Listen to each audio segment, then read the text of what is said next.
Spécialiste dans la gestion des enjeux, il traverse n'importe quelle polémique sans controverse. Francis Gosselin. Évidemment, la nouvelle du jour, la démission du ministre de la Santé, Christian Dubé, qui quitte par le fait même le caucus de la CAQ et compte siéger comme député indépendant. On en parle avec le porte-parole en santé du Parti québécois, Joël Arsenault. Bonjour, M. Arsenault. Bonjour. Évidemment, une nouvelle un peu surprenante. Je vous avoue qu'on se doutait que M. Dubé n'était pas très content de la situation, mais c'est arrivé un peu là, comme une surprise à la veille du départ en vacances. Comment réagissez-vous à cette annonce qui a été faite vers 14h40?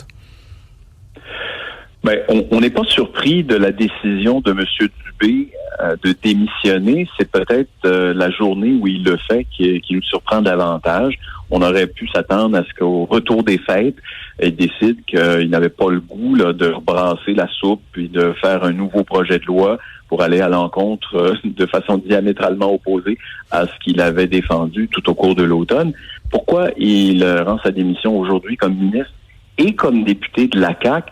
Mais moi, je pense qu'il y a peut-être une annonce qui s'en vient pour un règlement avec la Fédération des médecins spécialistes qui va finir essentiellement là, d'exécuter le virage à 180 degrés du gouvernement face à la réforme de la rémunération des médecins. Moi, c'est ce que je devine. Sinon, pas de raison objective qu'il quitte aujourd'hui plutôt que dans quelques semaines. Je parlais un peu plus tôt à l'émission avec le médecin de famille, le docteur Eppel, qu'on connaît bien à l'émission et que vous avez certainement croisé et entendu régulièrement. Oui. Et je lui posais la question un peu comme ça de but en blanc sur ce qu'il comprenait de l'intention des différents partis. Puis il me disait, le Parti québécois irait probablement plus loin dans la loi 2, réouvrirait le dossier de la rémunération des médecins. Est-ce que c'est une lecture juste de la situation et de vos intentions? Ben, en fait, nous, dans ce débat-là, on a toujours déploré le fait que le gouvernement était allé de façon coercitive avec une loi spéciale et avec des mesures, disons, répressives et carrément à l'encontre des droits fondamentaux. Mais sur le fond, sur l'objectif de réviser le mode de rémunération des médecins, ça fait partie de notre programme. On n'en fait pas un secret là, depuis des années. Ça faisait également partie du programme de la CAQ. Alors, sur le fond, on était d'accord avec l'objectif, on n'était pas d'accord avec la manière employée.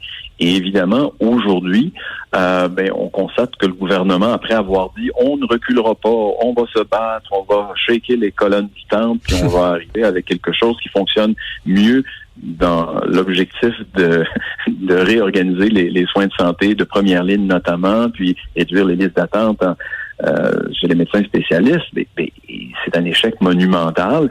Puis dans la perspective où on aspire à proposer un gouvernement nouveau et une alternative à la CAQ l'an prochain, on sent que tout le travail va être à recommencer.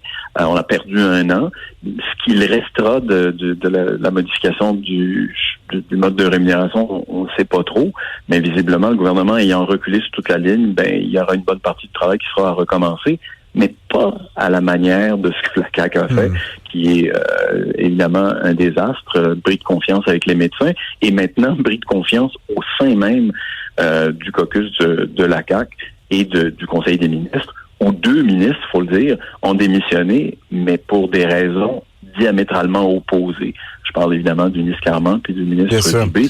Donc, c'est toute une rebuffade envers le premier ministre. Je suis en studio avec mon collègue Alexandre Moranville-Ouellette, qui est évidemment un passionné de la chose. Alexandre? Oui, mais je voulais vous demander, M. Arsenault, c'est quand même pas faute d'avoir essayé là, du côté de M. Dubé autour de ce projet-là. Il a vanté fort là, dans la face de la CAQ, là, au sein évidemment de la population, des médecins, un peu de tout ça.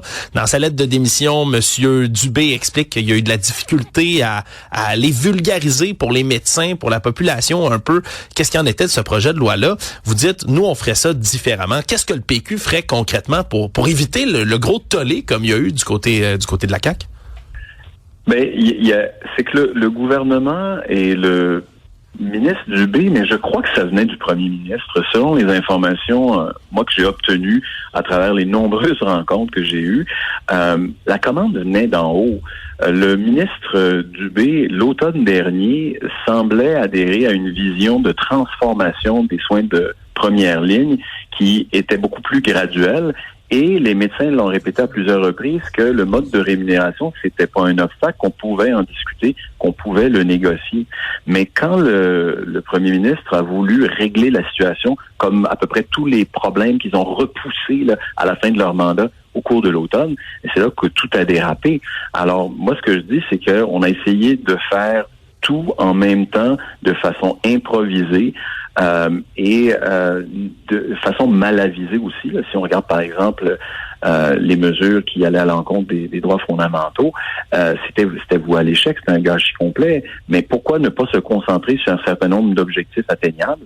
Le mode de rémunération, il y avait un espace de discussion. On n'a pas voulu discuter, on a voulu l'imposer avec des barèmes qui n'avaient aucune commune mesure avec ce qu'on a fait dans les autres juridictions. Là, on le voyait que la tarification pour la prise en charge des patients selon leur degré de vulnérabilité, sur le tarif à l'heure pour donner un rendez-vous, tout ça était comme une fraction de ce qui est donné dans un système similaire en Colombie-Britannique, tellement qu'on s'est dit le ministère s'est trompé dans ses chiffres. C'est comme s'il avait appliqué la grille horaire des 15 minutes par exemple, dans le tarif horaire, là, mais 15 minutes pour un rendez-vous avec un médecin en Colombie-Britannique, on l'a appliqué pour 1 heure de rendez-vous au Québec. C'était vraiment disproportionné, puis on n'a pas réussi, évidemment, à l'expliquer, puis je pense tout simplement parce que c'était inexplicable et inapplicable aussi. Mais donc, c'était confus, cette loi-là. C'est pas pour rien qu'elle a été vidée de sa substance. Maintenant, j'en viens à cette hypothèse-là, c'est qu'il est possible qu'en février, plutôt que, parce que vous savez que la loi 2 a été complètement suspendue jusqu'au 28 février prochain. Ouais. Mais si on a des ententes suffisamment élaborées et solides avec les deux fédérations de médecins, puis surtout si, comme le ministre démissionnaire lui-même dit, c'est à peu près le statu quo, c'est à se demander si on aura besoin d'adopter une autre loi, parce que les ententes auront force de loi en quelque sorte. Puis la capitation, c'est pas nouveau. C'est les barèmes qu'il faut fixer, mais on peut les fixer par la loi, ou on peut en convenir. Donc, s'il y a une entente sur les barèmes, on n'aura même pas besoin d'un projet de loi. Donc, on aura fait ce psychodrame-là pour absolument rien. On a eu quand même droit à un gros 24 heures politique depuis hier, M. Arsenault. Comment ça a réagi au Parti québécois? Est-ce que vous tapez dans les mains autour du feu? Mais blague à part, c'est un peu triste de voir les formations opposées s'entre-dévorer, s'auto-détruire comme celle-là. J'imagine qu'il y a un peu de réjouissance, mais c'est quand même un peu particulier, cette période politique au Québec, non? Ouais, ça a été un automne qui a été mouvementé. Vous avez raison de le dire. Pour le moins qu'on peut dire, oui. Oui, mais la conclusion à laquelle on en vient, c'est que, je veux dire, c'était assez prévisible pour ce qui est du départ de Pablo Rodriguez. Pour ce qui est du départ de M. Dubé aussi, jusqu'à un certain point, le problème, c'est la manière, c'est la façon de faire, c'est le premier ministre qui fait la tournée des médias en début de semaine en faisant mine de se réjouir d'une entente qu'il qualifie d'historique, alors que son ministre lui-même le désavoue 3 jours plus tard. C'est un peu, moi, les effets de ça que je crains dans l'opinion publique, où on va avoir tendance à regarder la classe politique en disant, ils disent une chose et son contraire, où réside la vérité, où sont ces politiques publiques qu'on souhaiterait qu'ils soient à l'avantage, par exemple, des patients et des citoyens. Essentiellement, il y a beaucoup, on peut deviner là-dedans beaucoup d'électoralisme, puis tout ça, mais ça peut entraîner un cynisme, et c'est surtout pas ce qu'on veut. Alors moi, je me réjouis pas là, de ce qui se passe actuellement, et surtout pas de la manière dont tout ça se passe, parce que des partis politiques, quels qu'ils soient accusés de corruption ou de malversation ou de fraude électorale, c'est pas intéressant. Puis quand on fait de la fraude intellectuelle en prétendant qu'on a une entente historique, puis que c'est essentiellement le statu quo, c'est pas plus avantageux non plus pour l'ensemble de la classe politique non plus que pour les citoyens. Alors, ce plan-là, c'est pas édifiant, disons, ce qu'on voit actuellement. Joël Arsenault, je rappelle que vous êtes porte-parole en santé du Parti québécois. Merci beaucoup à si courte échéance d'avoir accepté notre invitation et à bientôt. Merci à vous, à bientôt. Au revoir.